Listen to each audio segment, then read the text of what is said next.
Breaking news చూస్తున్నాం. HCA అక్రమాల కేసులో ఈడీ స్పీడ్ పెంచింది.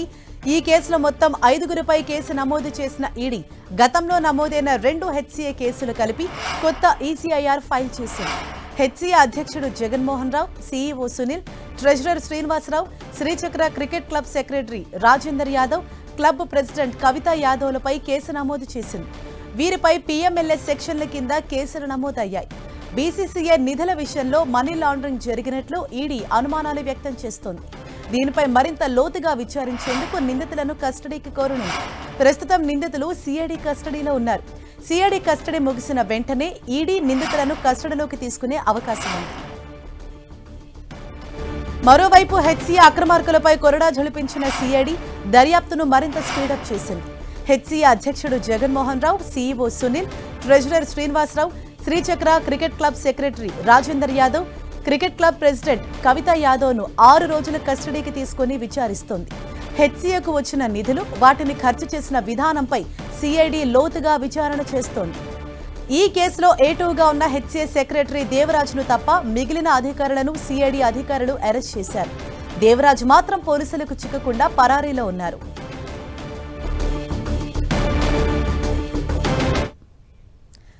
ఇదే విషయంపై మరింత సమాచారం మా ప్రతినిధి సునీల్ మనకు అందిస్తారు. సునీల్, ఏదైతే సిఐడి కస్టడీలో వీళ్ళందరూ నిందితులు ఎవరైతే ఉన్నారో వారి విచారణలో ఎటువంటి కీలక విషయాలు బయటకు వస్తున్నాయి, ఏ కోణాల్లో దర్యాప్తు చేస్తున్నారు? హైదరాబాద్ క్రికెట్ అసోసియేషన్ ఆర్థిక అవకతవకలపై ఇప్పటికే సిఐడి అధికారులు ఒకవైపు దర్యాప్తు కొనసాగిస్తుంటే, మరోవైపు ఈ కేసులో ఎన్ఫోర్స్మెంట్ డైరెక్టరేట్ అధికారులు ఈసీఆర్ కింద ఎన్ఫోర్స్మెంట్ కేస్ ఇన్ఫర్మేషన్ రిపోర్ట్ కింద కేసు రిజిస్ట్రేషన్ చేసుకోవడం జరిగింది. ప్రస్తుతం అయితే ఈ సిఐడి దర్యాప్తు ముగిసిన తర్వాత ఈడీ అధికారులు కూడా 5 నిందితులు అరెస్ట్ అయినటువంటి 5 నిందితులు కూడా పూర్తిగా విచారించే అవకాశం ఉంది. పెద్ద ఎత్తున దాదాపు బీసీసీఐ నుంచి వచ్చేటువంటి నిధులు మొత్తం కూడా పూర్తిగా దారి మళ్లించారు. Prevention of money laundering act ఉల్లంఘనకు పాల్పడ్డారనేటువంటి ప్రధాన అభియోగాలతోనే ఈడీ అధికారులు ఈసీఆర్ కింద ఎన్ఫోర్స్మెంట్ కేస్ ఇన్ఫర్మేషన్ రిపోర్ట్ కింద కేసు నమోదు చేసిందంటే అందులో 5 ఇప్పటికే అరెస్ట్ అయినటువంటి హెచ్సీఏ అధ్యక్షుడిగా ఉన్నటువంటి జగన్మోహన్ రావుతో పాటు ట్రెజరర్గా ఉన్నటువంటి శ్రీనివాసరావు, సీఈఓ సునీల్ కంటితో పాటు శ్రీచక్ర క్రికెట్ క్లబ్ జనరల్ సెక్రటరీగా ఉన్నటువంటి రాజేందర్ యాదవ్, అతని భార్య కవిత, ఈ 5 కూడా ఇప్పటికే సిఐడి అధికారులు అరెస్ట్ చేశారు. వారికి 6 రోజుల పాటు జ్యుడిషియల్ కస్టడీ రిమాండ్ విధించిన నేపథ్యంలో వారిని ఇప్పటికే సిఐడి కస్టడీకి అనుమతిస్తూ మల్కాజ్ కోర్టు ఆదేశాలు చేసింది. నిన్న చెర్లపల్లి జైలు నుంచి 4 నిందితుల్ని, చెంచల్ కూడా ఉమెన్ జైలు నుంచి కవితని, మొత్తం 5 కూడా సిఐడి అధికారులు కస్టడీలో తీసుకొని విచారించారు. నిన్న సుదీర్ఘంగా 6 గంటల పాటు విచారించి వారి యొక్క స్టేట్మెంట్ నమోదు చేసుకున్నారు. ఈరోజు 2వ రోజు కూడా సిఐడి అధికారులు మరొకసారి ఈ 5 నిందితులను కూడా కస్టడీలో తీసుకొని విచారించే అవకాశం ఉంది. ప్రధానంగా బీసీఐ నుంచి గత 10 ఏళ్లుగా దాదాపు బీసీఐ నుంచి హైదరాబాద్ క్రికెట్ అసోసియేషన్కి 800 కోట్ల రూపాయలు బీసీఐ చెల్లించింది. ఆ డబ్బులు మొత్తం కూడా పక్కదారి మళ్లించారు.